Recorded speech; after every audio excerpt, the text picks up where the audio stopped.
This podcast is part of the Podcast Arcade Network. Welcome to the You Choose podcast. We're so glad you're here. Please take a moment, pause this podcast right now, and share it with someone you think would find this podcast interesting. We would really appreciate it. Please go to youchoosepodcast.com. That's the letter U, choosepodcast.com, and find the different ways that you can connect with us and how you can be part of the live event. And without further ado, let's get into the adventure You Choose. All right, You Choose is finally back, and today is a water theme. So we were kind of drowning in the past, but we're finally got our heads above water. Well, as we know, they say any path to sanity is you have to move 4 times in 2.5 years. That's what they say. To maintain optimum sanity, you need to move 4 times. It's the worst. It's the worst. Yeah. Well, today, this isn't the worst because we're going to be doing 2 Choose Your Own Adventure books, truly Choose Your Own Adventure books. We'll have a new one today, but the first one we're going to go through again. And if you haven't been through us, yes, Jesse says sanity is overrated. Okay. It is. I don't recommend it. Like you said, we're going to do 2 books. If you're with us in the past, we go through 1 book, and then the next time we meet up, we go through it again a second time. So we try to have a new book every time. And then when we do to get to decision point, chime in on the chat. You can go on Facebook, YouTube, Twitch. Let us know where you want us to go, and we'll go, because it's like we always say, it's the You Choose. It's not the Eddie choose or the Lee choose. It's the You Choose. Don't let me choose. I'll make us move again. Yeah. I'll be like, guys, what we should do is buy some boxes and tape, pack up all of our stuff, and just move. Throw it in a truck and just go someplace. Let the road, Right. Let fate take us where it may. Today's mug, as you can see, is a C mug for choose. Choose. Choose. Or it's like You Sesame dang. Street. Today's episode is brought to you by the letter C. If I turn it sideways, I'll dump my coffee off, but it'll say you. You. Oh, Eddie. Choose. Thinking Oh, ahead. Choose. Good job. It's 9:30 on Sunday, but I'm still with it. I'm still sharp. Pow, pow, pow, pow. Pow pow. So today's first book, or second time, is Your Code Name is Jonah by Edward Packard. Again, it's a water theme today, as you'll see. We're literally going to dive right in to this book. So, there it is. The whale of a good time. Oh, the puns. So, yeah. Surf's up, Buttercup. Let's get on it. Yeah, exactly. Edward Packard, the originator of the You Choose, or the Choose Your Own Adventure. Jesse's invoking the classic album sung by Hit Muppet Cookie Monster. C is for cookie. That's good enough for me. Enough for me. Exactly. But also, it's for choose. Choose. It's, yeah. Today it's choose. Don't rob me of my really sad lowest of fruits. Your puns. But Jesse's the pun. Exactly. Oh, I see what you did there. SEA. Oh, man. He Jesse brings it. Jesse is the pun king. And yeah, hey, you mentioned this real quick, but just real fast before we dive in, people listening on these other channels, be sure to tune in. I mean, right now we were Thursdays. We may go back to an evening setup at some point when the times work better for our schedules. But right now, well, you get up Sunday morning, make your cup of coffee, a cup of something else if you're Mormon. Can't have that coffee. And just sit back and make some You Choose with us on Sunday mornings. How fun is that? It's like Saturday morning cartoons, but better.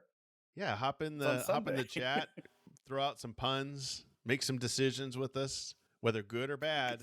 We decide, we go where you want us to go, even though we might see that it's leading over a cliff. We're going to do it. If your life is a wreck, it's because you chose it. So should I dive? Oh, go ahead. Go ahead. And so to give a heads up, the first decision we get on this book, since we've done it before, we'll go ahead and make an executive decision, and we'll do something different because, hey, life's too short. Let's do something different. Why do the same? Exactly.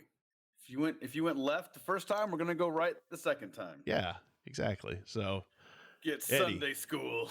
Exactly. Oh, It Jesse. gets totally blasphemous. It's like Yeah. crucify your boredom on Sunday. Sunday. That's not fun. Oh, Don't do that. Get bar mitzvahed on Sunday. Wait, that's Get bar Jewish. Never mitzvah mind. through You Choose. Should I dive in on this one? Yeah. Dive in head first. Don't even check and see how deep it is. I want to. My life choices are that sign at the pool when you see the guy hitting his head at the bottom of the pool. Yeah, it's the diver and the no-go there, and Eddie's like, oh, I don't care. I'm just shrugs his shoulders and just dives in. He dove right in. It's like, exactly, we do more Bible-based like puns. You won't deny this 3 times before the rooster crows. Oh, man. You Choose podcast is the best. Which commandment is this? I think this is the 6th commandment. Thou shalt go upstairs. That was one of the 6A. Oh, like okay. He snuck it in as a 6A. Always listen to You Choose podcast. Yeah, 6A, appendix. 6A, subpart 1. Here we go. 6 levels below the White House lawn, in Annex Youth 36, you lean back in the big red leather chair in the office of J.J. Oberd. He glares at you through steel-rimmed glasses from behind a massive oak desk and taps his black briar pipe on the rim of a crystal bowl. A lot of material types being discussed here. Yes. Discussed here. Crystal, steel, glass, oak, steel, glass, red leather. What's the pipe? What's the pipe? Black briar. Yeah, and red leather chair. I mean, he's very descriptive Crystal in one bowl. paragraph. Yeah. Everything is described in materials now. Your blue jeans are scratching on your legs. Have you ever, as any conversation starts off, have you ever heard the sounds of the humpback whales? Obard asks you. They're like organ music, beautiful and eerie. You reply, wondering where this odd conversation is going. Obard picks up a letter from his desk from Dr. Claude Dumont in Boston to the President of the United States. Dear Mr. President, while tracking humpback whales near Bermuda last month, we recorded whale songs of a type we have never heard before. The whales have a secret. Don't keep those whale secrets. Yeah, spill the beans. And spill those whale beans. And the new whale song is the key. We are analyzing it with our computers. This is where they don't describe the computers at all. We're analyzing it with our steel computers made of silicone and metal and hopes. Hopes and dreams. I'll advise you of our findings as soon as possible. Respectfully yours, Claude Dumont, Director, Center for Marine Studies. If Dumont is correct, Oberd says, it's important for us to learn the meaning of the new whale song before anyone else does. Those dirty Russians. Stinking Russians. Nothing's worse than Russian whale heavy metal. For one thing, it will help us find out where these whales go when they disappear. What do you mean, you ask? Obard chews on his pipe before explaining. You're not supposed to chew on pipes. That's not what they're for. That's the kid that chewed on his pencil in elementary school. That kid, Jesse was that kid just mowing down pencils. You can hold up a pencil, look like he got attacked by a badger. You'd be like, I guess whose this is. His nickname was Beaver. It's Jesse's pencil. Obard chews on his pipe, explaining at a time there should be lots of humpback whales off Greenland where they migrate to in the summer. They seem to disappear completely. Since they can only stay underwater for 30 minutes, we have a mystery. Where do they go? Do you want me to go up to Boston and talk to Dumont? You ask. Obard fastens his eyes upon you as he pauses to light his pipe. I'm afraid your assignment will be more difficult than that, he says. Dumont has been missing for 36 hours. If he was a whale, he'd be dead. We believe he has been kidnapped by KGB agents. There it is. Yep, dropped. Hashtag dirty Russians. Led by someone known as Double I. No offense to offense to our Russian listeners. As Double I. Obard pushes a folder across the desk. You pick it up and read a report of how the day before last, Dumont met with Professor Hans Klein, who agreed to help prepare the computer program that would be used in studying the new whale song. After the meeting, Dumont told Klein he was going straight home. He never made it. Ooh. We've booked you on the next plane to Boston, Obard says, as you put the report back on the desk. A helicopter is waiting to take you to the airport. Find Dumont, find the whale song tape. Your mission is top priority. Your code name is Jonah. Jonah. Since we're getting all biblical up in this yeah. house. Oh, wow. Good job. An hour and 20 minutes later, really specific there, your 727 Stratojet touches down at Logan International Airport in Boston. You know that Dr. Hans Klein is a key man in the case. Perhaps you should see him first. On the other hand, the scientists at the Center for Marine Studies surely have been following Dumont's work closely. There is a good chance they have important information about the humpback whales. Here we go. If you visit Dr. Hans Klein, turn to page 4. If you visit the Center for Marine Studies, turn to page 6. Okay. So If I last remember time right, we went to page 4. didn't we go see Klein first? Yeah, we went to last page time? 4 last time. So this time we want to go to page 6. We'll go visit the lab, I believe. The German or French, laugh out loud, Jesse. The German or the French in Boston. I got to find this German guy in Boston. Boston. All right. It's freaking weird. Freaking weird. Weird. Wicked weird. Wicked. Wicked the weird. sharks in those waters. The sharks in those waters. You don't want to go to get no sharks. Those freaking humpbacks in those waters. Waters. And sharks. Humpback whales. Sharks. All right. You take a taxi cab to the center, a modest 2-story building on the Charles River, and are met by Dr. Miles Roof. Roof. Yeah, I'll go with Roof. The assistant director. Roof. He tells you that although whales are... Yeah. The roof's on fire. Oh, man. He tells you that although whales are highly intelligent animals, there's no evidence that they communicate in a complex fashion, as do human beings.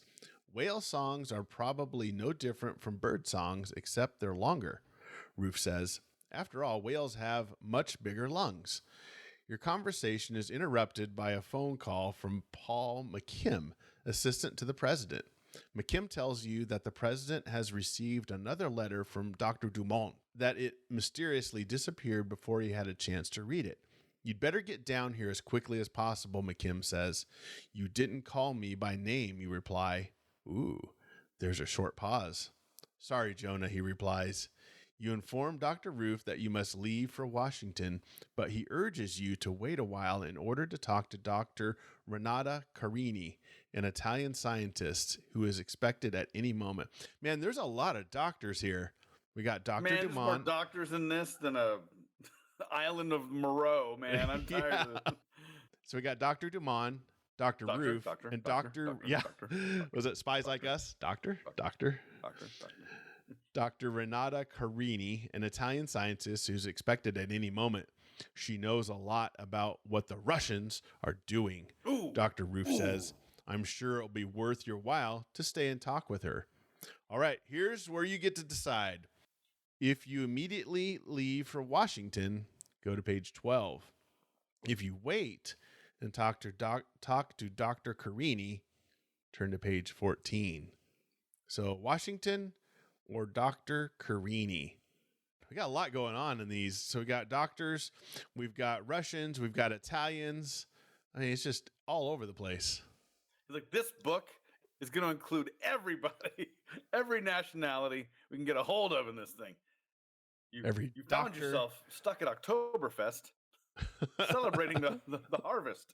Yeah. I'm trying to find whales up in here. I'm trying to find whales, and they're talking to Russians and Jesse. Italians and stuck with a bunch of doctors. Yeah, it's an episode of Scrubs. We're going to need a Wicked Lodge, a boat. Wicked. Oh, talk to the doctor, Jill said. Oh, Jill, the emoji queen. She's not talk emoji, bro. She's not the dancing queen. She's the emoji queen. Talk this way. I'm assuming he's saying to talk as well. Talk to the doctor. Okay, so Dr. Carini. Let's see, that was page 14. Talk to the doc. This is one of those that has a lot of choices, for sure. Okay, yeah. There's 40 possible endings in this book, and the book is only, 93 pages or something like that? Right? Like, wow. On the most crooked scanned-in page I've ever seen. Yes.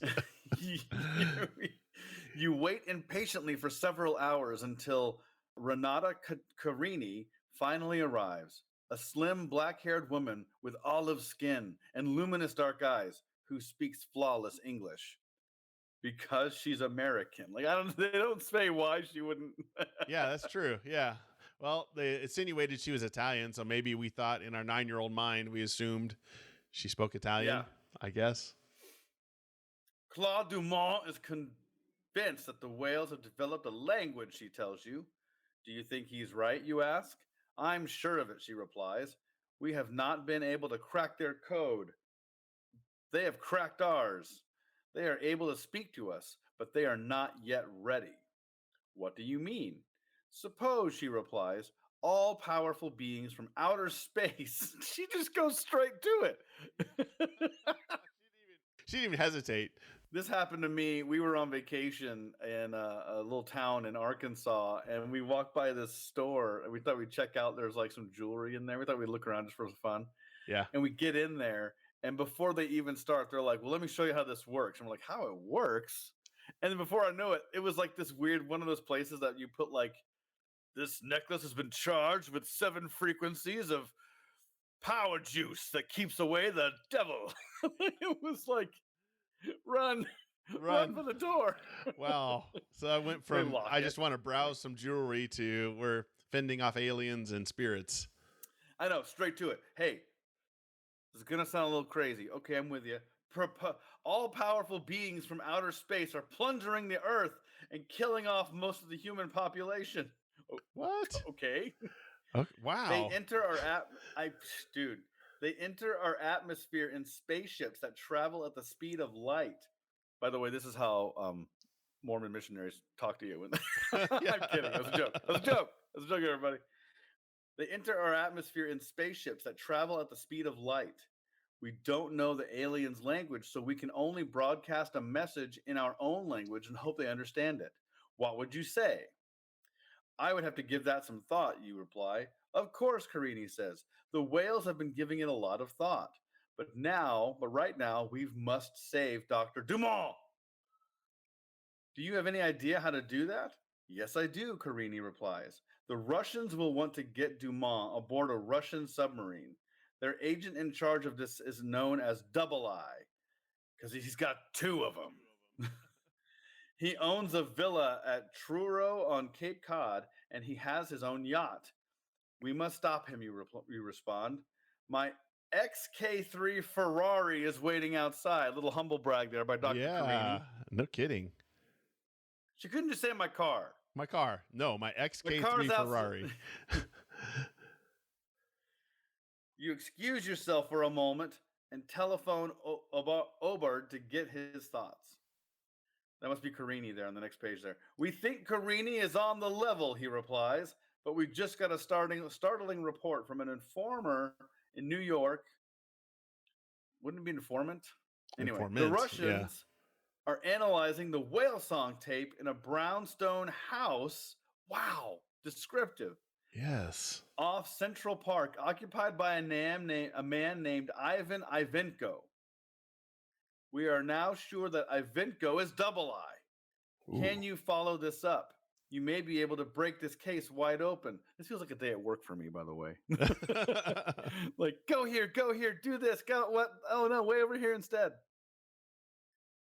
If you go with Dr. Carini to Truro, turn to page 31.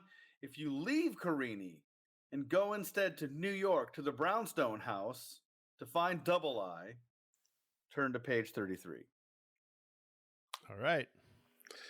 Let us know in the chat where you want us to go. Yeah, I love the Ferrari description, humble brag. Well, this is my red Ferrari. Normally I might drive my blue one, but we're gonna slum it and drive the red one today. Yeah, my black one's in the shop, so we just have to take this gross red one. I love Jesse. Boston Docked is a wicked smart. Yeah, this book is packed. This is chock full of details and descriptions and Russians, and it's good stuff. What colors are the stones? The brown. They did a Mad Lib to write this book. Okay, tell me a specific type of car. Okay, what kind of house? Yeah, Jesse. Yeah. Exactly. Oh, Jill Brownstone with a brownstone emoji. That's awesome. Okay, so that's New York, page 33. So we got one vote for 33. Mm-hmm. We'll wait a few more seconds. Let's see. New York. Okay. There we go. New We're York going double unanimous for New York. Page 33. This is All you, right. right? Correct, sir? Yep. When you get off the plane in New York, you are met. Oh, wait. We didn't describe what kind of plane we got off of. He's lagging here a little bit.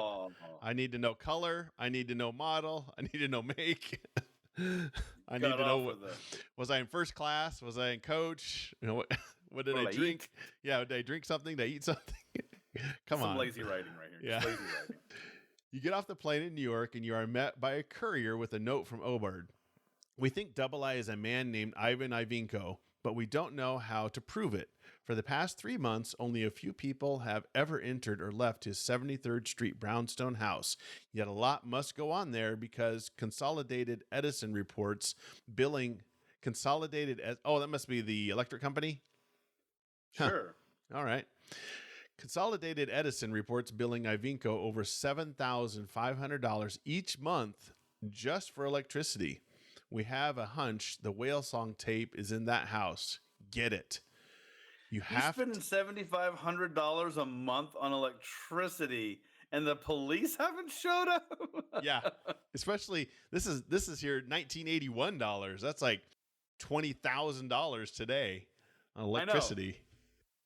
Like I think if your electric bill goes like doubles or triples, they show up assuming you're growing weed. Yeah, exactly. They're like, what's going on here? You know, he's paying his bill. We're good. We're good. Just let it go. You have to think. Yeah, exactly. For capitalism. You have to think of a way to get into Ivinko's house. You could pretend to be willing to sell him information about the whale songs. I would talk to him about how to reduce your electric bill. Dude, go solar. What are you doing? Solar panels, wind. I don't know. All right, Jesse. Utilities. Forget about it. Forget FUGE. Oh man, love Jesse. You could pretend to be willing to sell him information about the whale songs. You know enough, so that could probably convince him you're worth talking to. Or you might try a somewhat more unorthodox method, firing your Mark MX high-intensity smoke. See, descriptive. Your Mark MX high-intensity smoke bomb into a window. The Mark MX bomb emits dense synthetic smoke, which drives occupants out of the building. In the confusion, it should be fairly easy to get inside. Here's our decision. Guaranteed to give everyone inside cancer. Cancer, yeah. Synthetic cancer smoke. So it's 1982, but by 2002, have you been injured by MX Mark smoke bombs? Call now to mesothelioma. That's great. I got tumors the shape of tumors. This is crazy. I can't do this. Can't do this anymore. If you try to gain entrance by posing as an informant, turn to page 64. If you try to gain entrance by using the Mark MX smokes bomb, turn to page 66. So do we pose as an informant or do we fire the smoke bomb? Yeah, Jesse, give me a model number for a smoke bomb. This is still Mad Libs. It makes you wonder.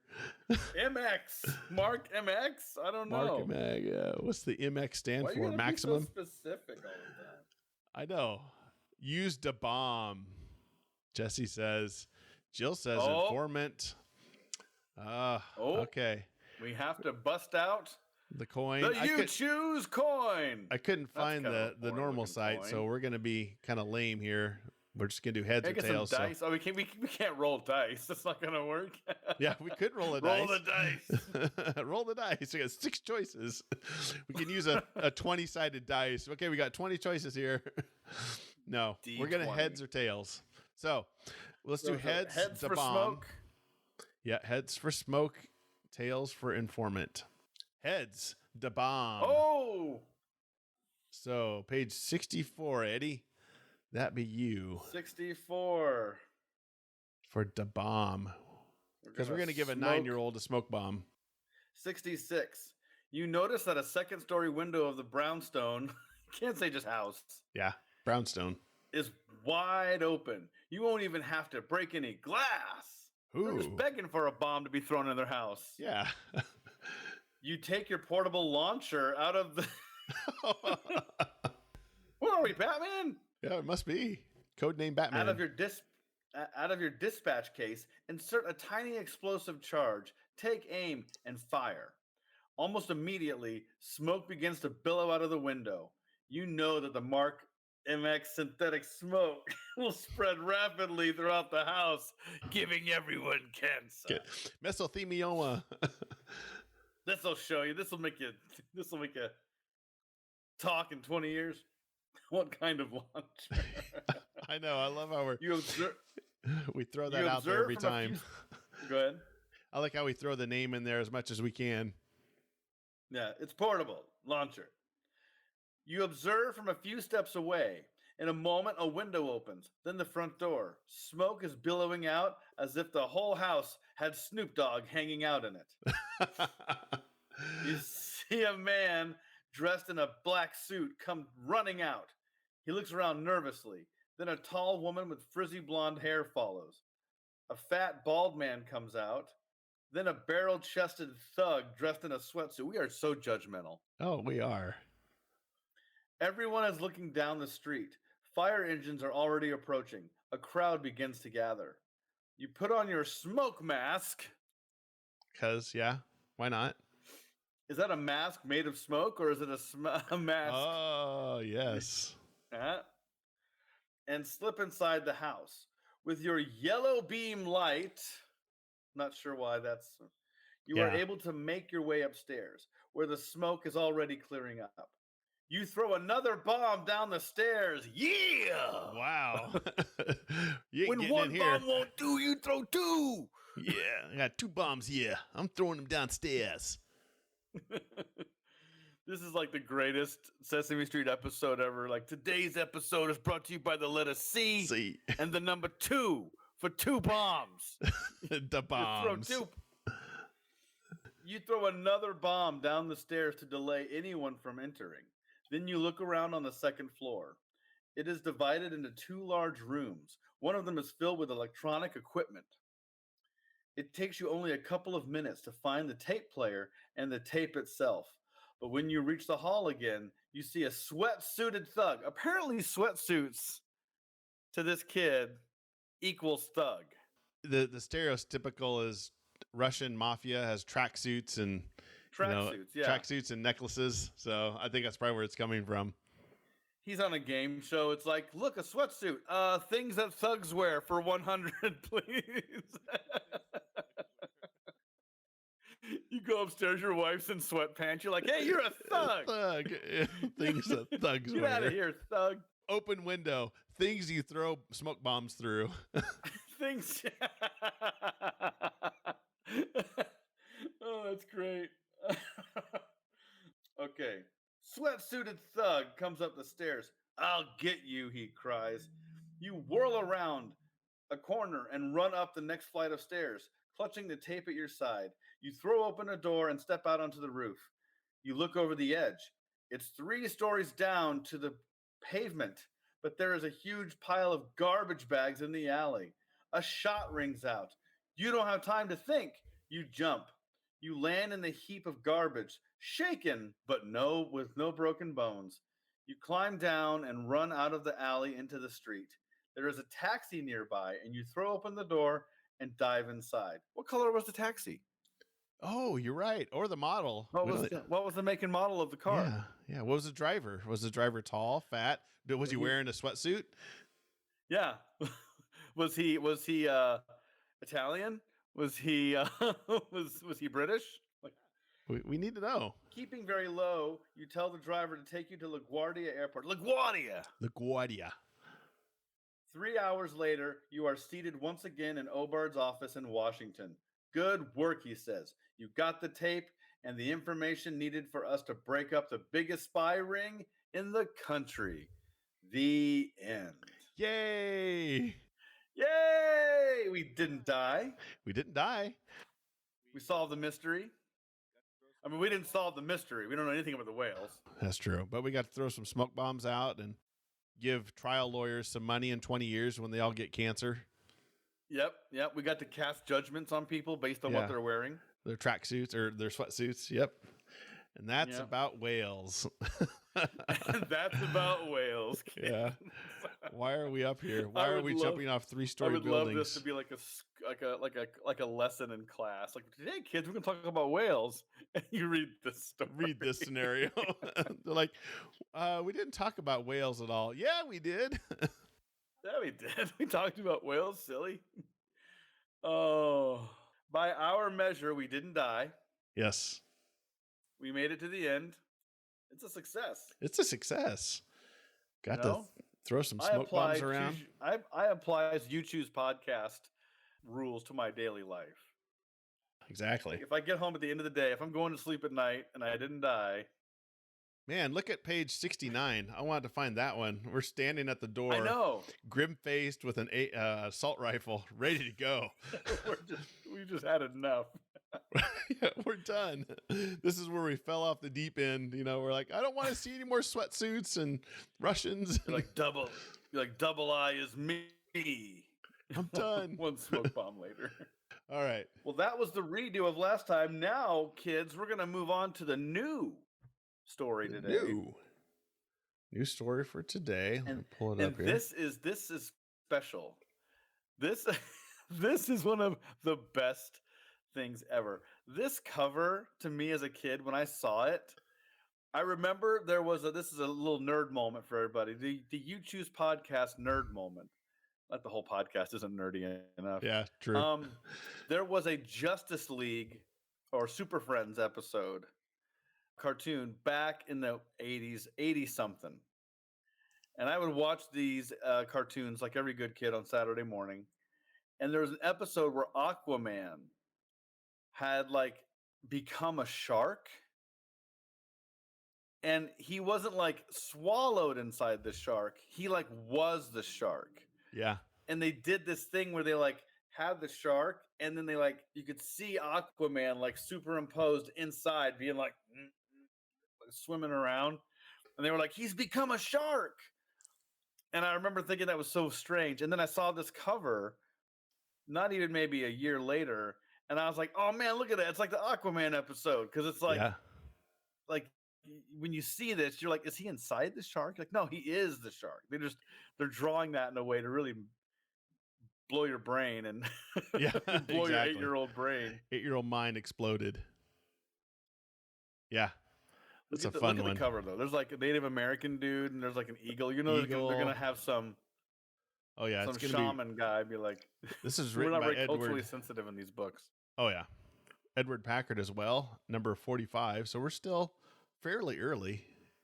We almost had 200 books. So what was the publication date on this one?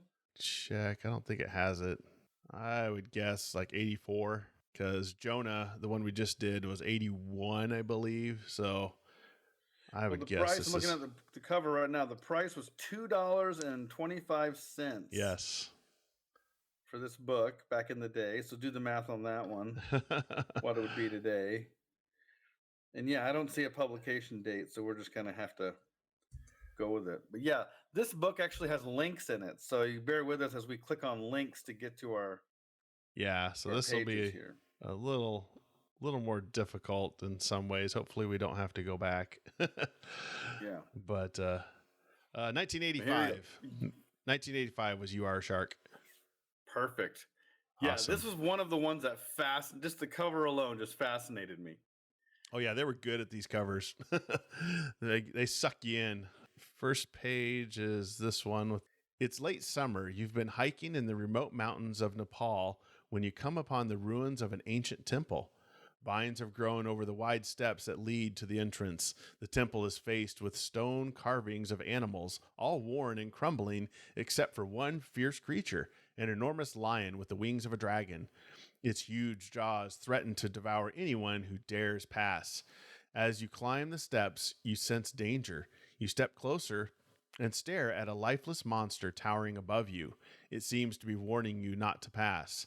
Summoning your courage, you continue past the statue into the dark, cavernous temple.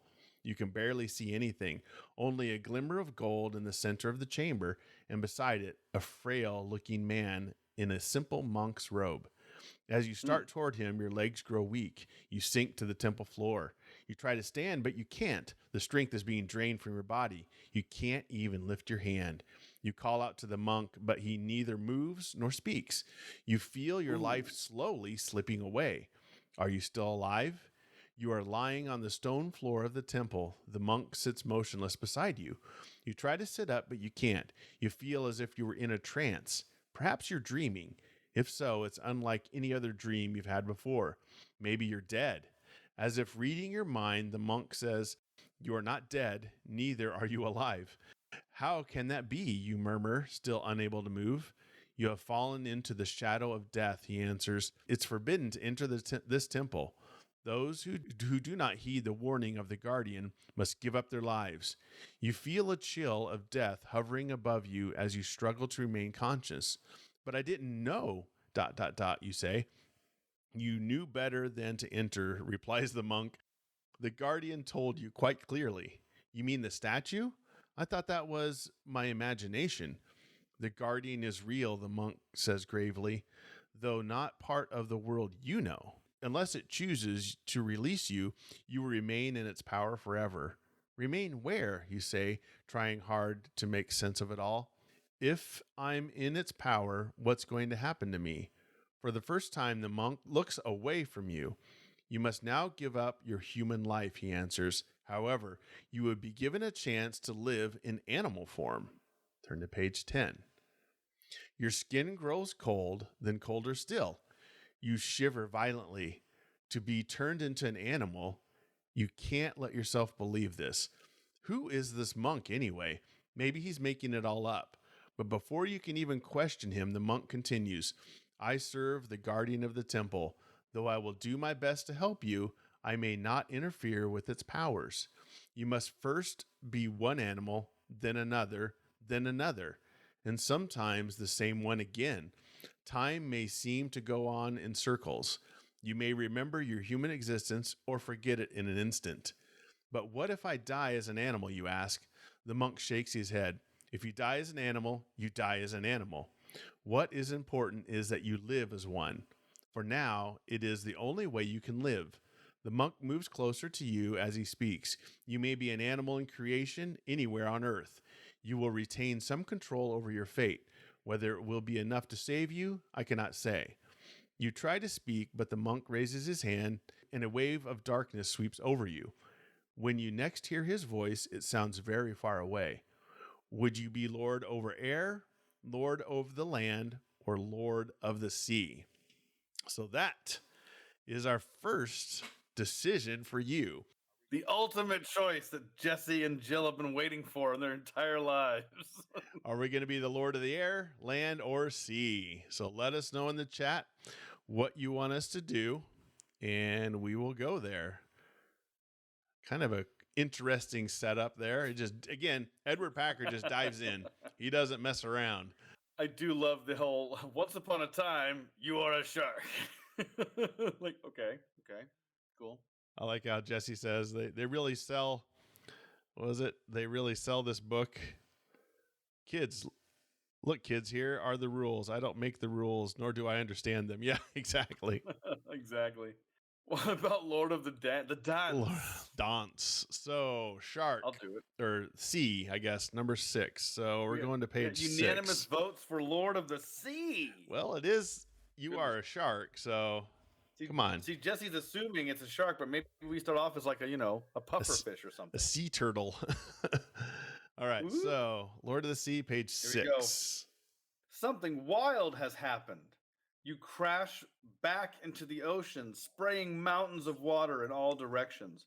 Then with a flip of your massive tail, you dive. Opening your mouth, you strain a few thousand krill from the water. Hey guys, crack krills. Crack krills. They taste excellent.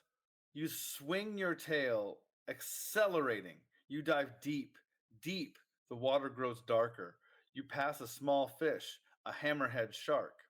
You hear the sounds of other whales calling, "Come, it's time to migrate to warm waters." You send a sound message back to them. See, this is where the Jonah Yeah. connects to this one. We have the tapes to prove it. This episode is crazy with whales. Yes. Aw, Jesse, every girl's crazy about a shark-dressed man.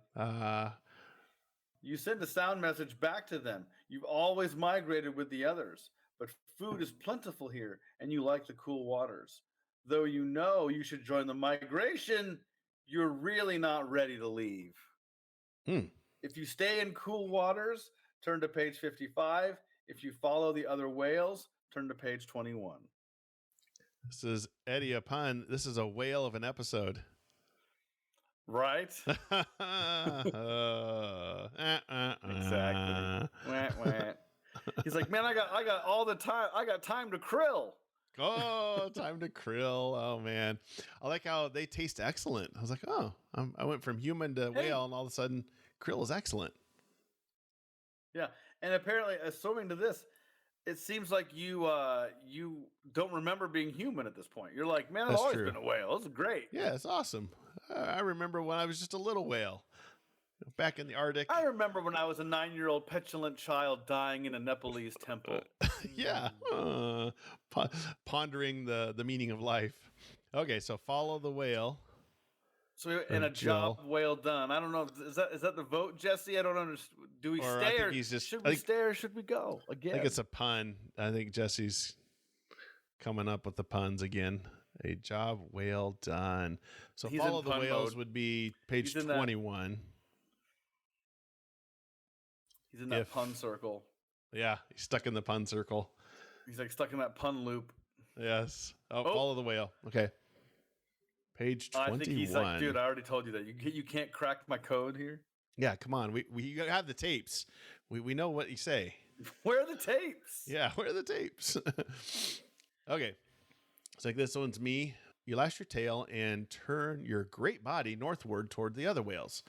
By pointing your head in slightly different directions, you're able to form a sound picture of the bottom of the sea. Undersea mountains and valleys and canyons where rivers once flowed. Sweeping toward the surface, you sound the other whales. There are 5 of them, but you sense there should be more. You send a call beyond you. Hurry, our herd is heading toward the warm waters, but there's no answer. A great blue shape, the whale farthest ahead, slows. The blue whale is the biggest mammal that ever lived, and this one, leader of the herd, is almost 100 feet long. He has dropped back to let you swim alongside and send sound messages to you. You are new to our ways, friend, he says. There are no others. In years past, there were more whales in our herd, but most of them have passed into the great deep. With a flip of his tail that sets a 20-foot high wave coursing through the ocean, the leader accelerates. You are left again at the end of the procession. Turn to page 24. The days go by and the water grows warmer. The sun is higher in the sky and you can feel its warmth on your back when you surface to breathe. There's less food now, but you don't feel hungry anymore. You're able to live off your reserves of blubber for a while. You are content. Body shaming. What's going on? I know, guys? body shaming whales. Come on. Jesse, I heard that.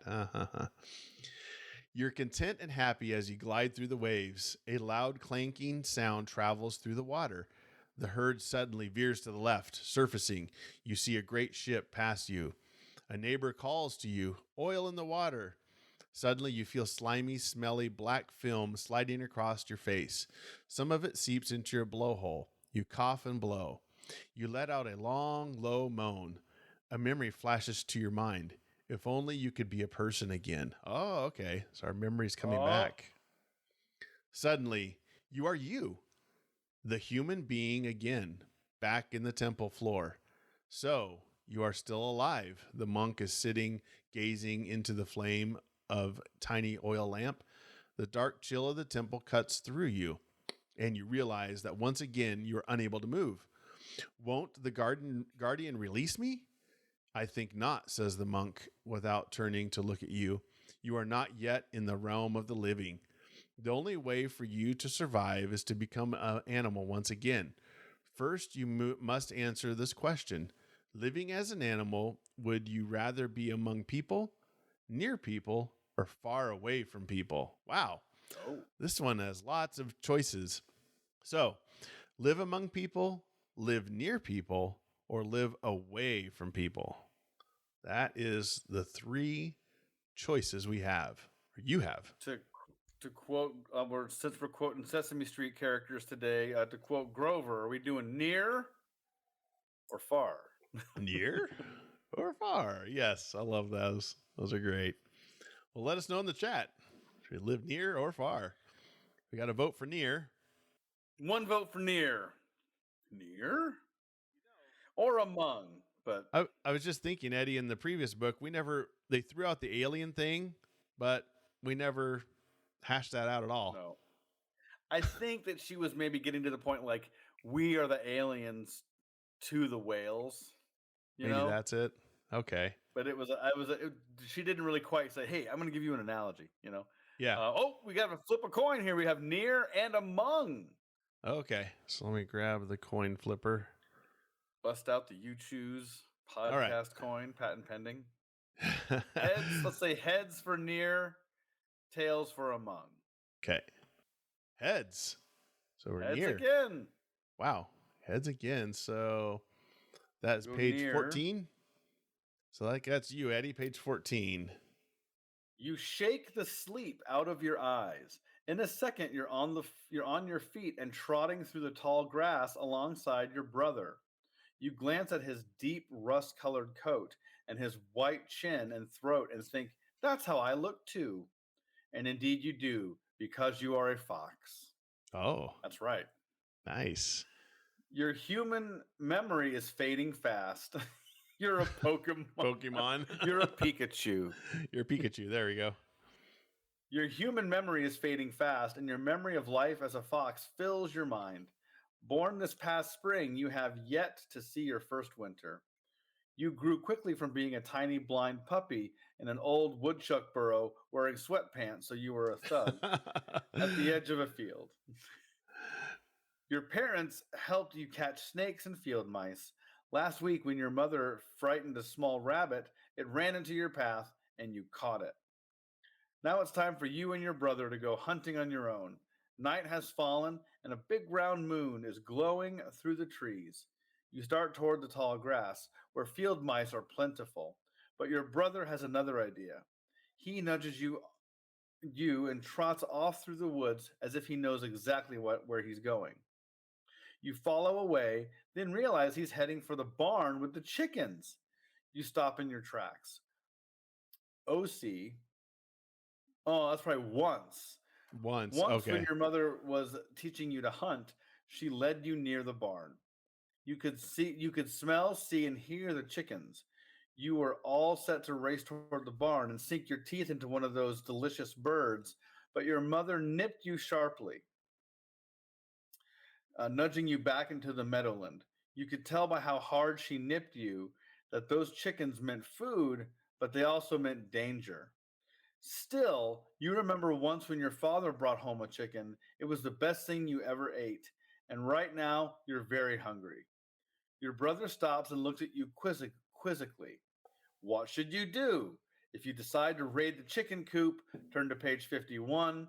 If you decide to go for field mice and rabbits, turn to page 30. Nice. Okay. This is fun. Yeah. This is like Animorphs. Yes. Oh, man. When did that come out?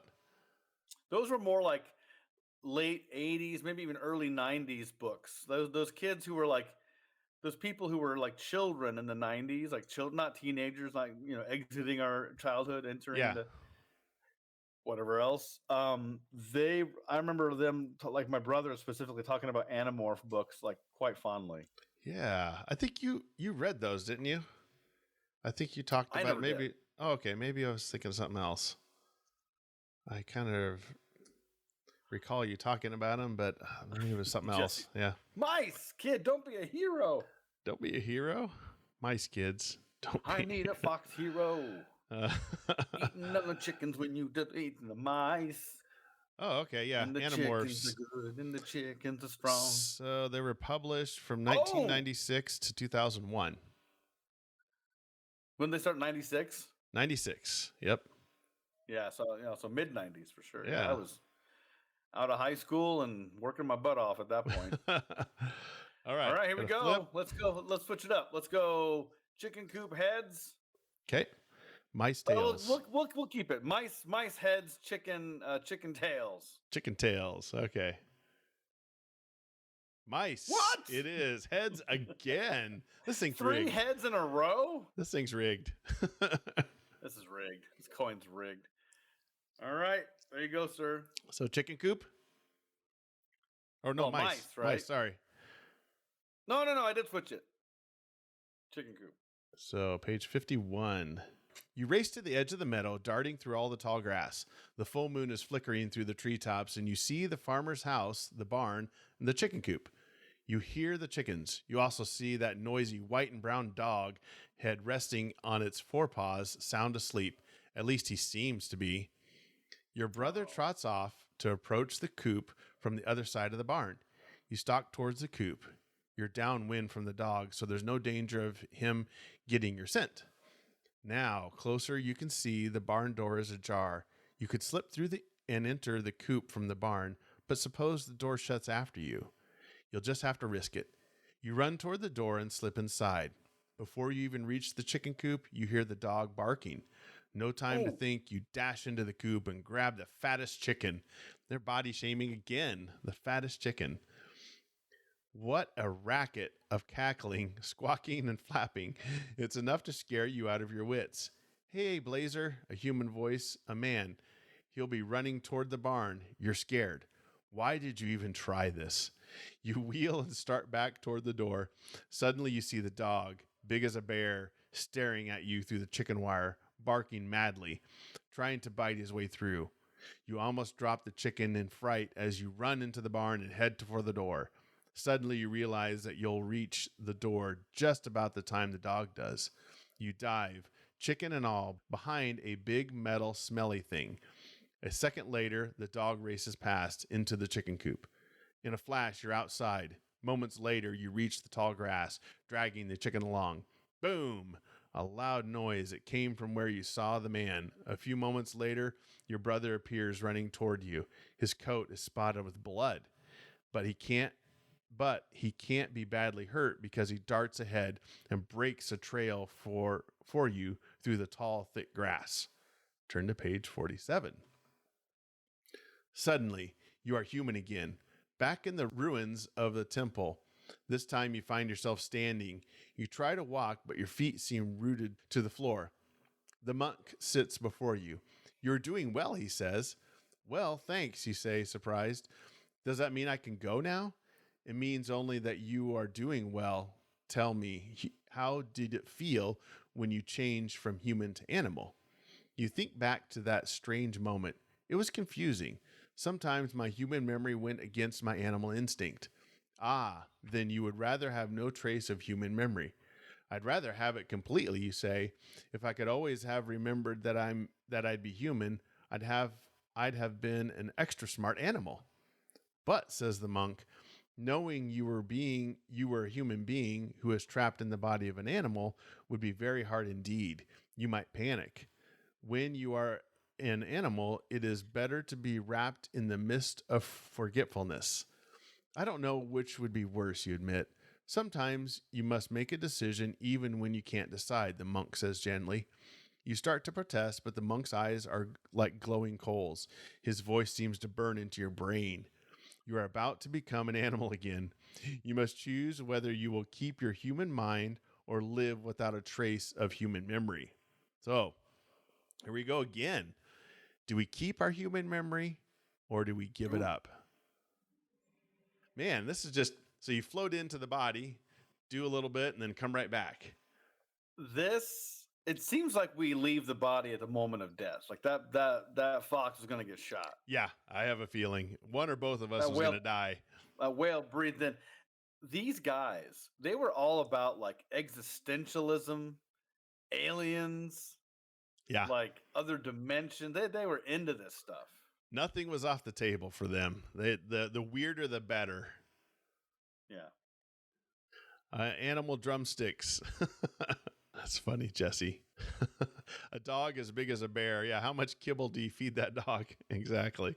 I mean, all at once at that point. You're just like, that dog, as big as a bear, Yeah. you just throw a bag of food at it and run the other way. Like, Yeah. Please don't eat me. So let us know in the chat, do we keep our memory or do we give it up? Our 9-year-old brain was tossing this around. I like how on all these books, so they do that. They're like, well, it would be really great to have this. And then, well, maybe it wouldn't be. I know. Like we second guess it immediately. So no memory on Jesse. He's like, dump that human memory. I don't want that. He doesn't want his human memories now. Yeah.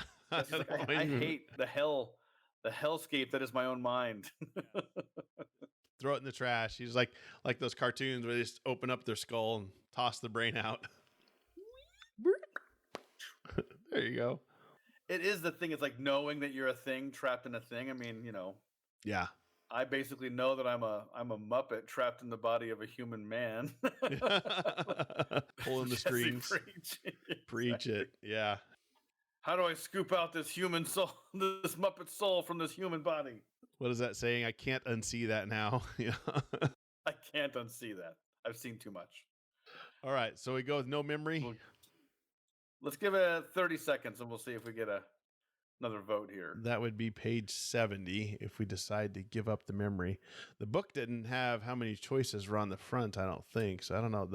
This one isn't quite as choice rich as ending rich as the Jonah book. Ending rich, yeah. It seems like there's a lot of little branches here, but not a lot of endings per se. Yeah, we haven't died yet because every time we almost die, we get taken. Let's stick with the no memory. We'll go there. So give up our memory. We're giving it up. It's done. Page 70. Here we go. Oh, she came in at the very end with the human. Oh, we gotta flip the coin. Okay. Let me go back here. What page was that? 47. There it is. I was told I was a shark. No, we haven't become a shark yet. Robbed. This book is fake. Okay. All right. So since Jesse came in first with his no memory, we'll play no memory is heads, and keeping the human memory is tails. Okay. Heads again. What's this coin? Page 70. No memory. We need a new coin, bro. All right. You even had there we go. Jill had a brain emoji. There we go. Jesse's saying do a dice. Even is one and odd is the other one. Brain emoji. Do the dice just for the sake of mixing it up a little bit. Jill F this. Are you gonna bust out the dice? Should we do the dice? Yeah, do the dice. Let's do it. We'll do odd. Let me say, yeah, even is choice 1 and odd is choice 2. Jill F this. Bust out the dice, man. We get some more chances here. Here we go. So even is choice 1. Odd. How many dice? 9. This is 9. So we rolled a 9. So okay, we rolled an odd. So it's still oh god. This episode is like Jill will never get her choice. Yeah, no choice. She got the chicken. You take flight from the surface of the marsh. It's a hot summer evening, and you're in search of blood. Do. Instinct guides you towards the house through the broken part of the screen. You hover over a sleeping girl. What? Are we? As you buzz by her ear, she turns. Her arm lashes out, and you dart away. You light on a wall, waiting until she's quiet again. You focus on a bare shoulder and dive. Silently, you set to work, drawing out her rich red blood. The girl swats hard, but you fly out of range. We're a dang mosquito, man. Yeah, we are. That's awesome. But you fly out of range. As soon as she settles back down, you land on her hand and finish your meal. This is the best blood yet. Suddenly, the girl sits up and switches on a light. Once again, you take to the air. All right, mosquito. She stalks around the room looking for you. You light on the back of her neck and walk slowly down her spine. Gotcha, the girl cries, slapping herself on the shoulder. You move down a little farther. The hand whips around again. Splat. The end. Oh man, Jesse, I'm not a shark. Again.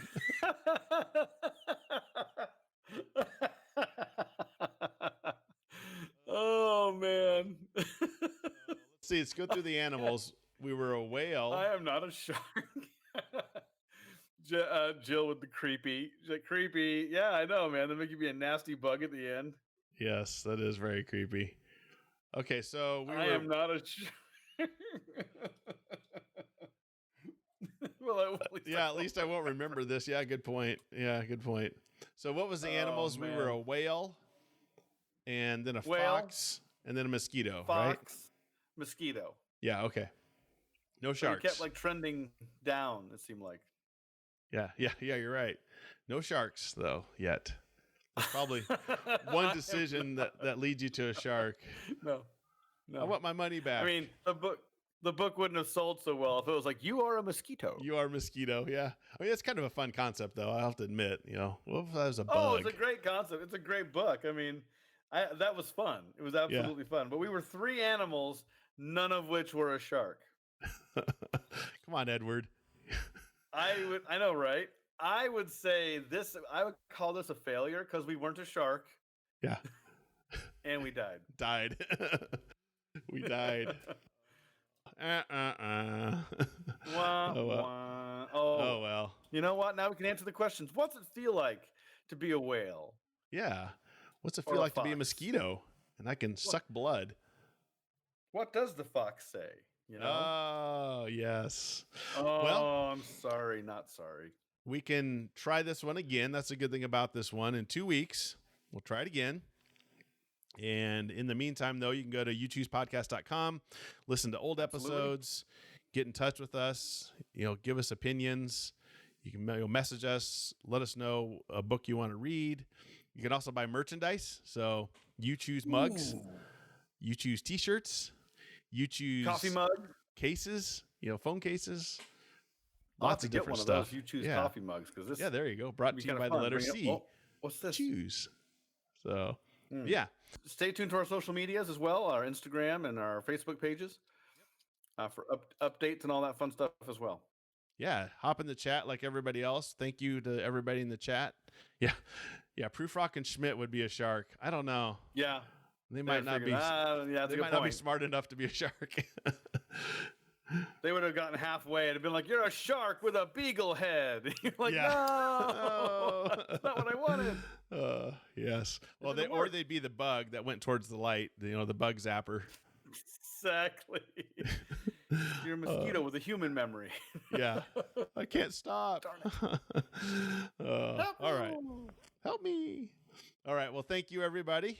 And until next time, you choose the adventure. All right. Thanks, everybody. Bye, everybody.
Thank you for listening. It means a lot that you took the time to hear what we have to say. Please go to youchoosepodcast.com for all the different ways you can connect with us and how you can be part of the live event. And until next time, you choose the adventure.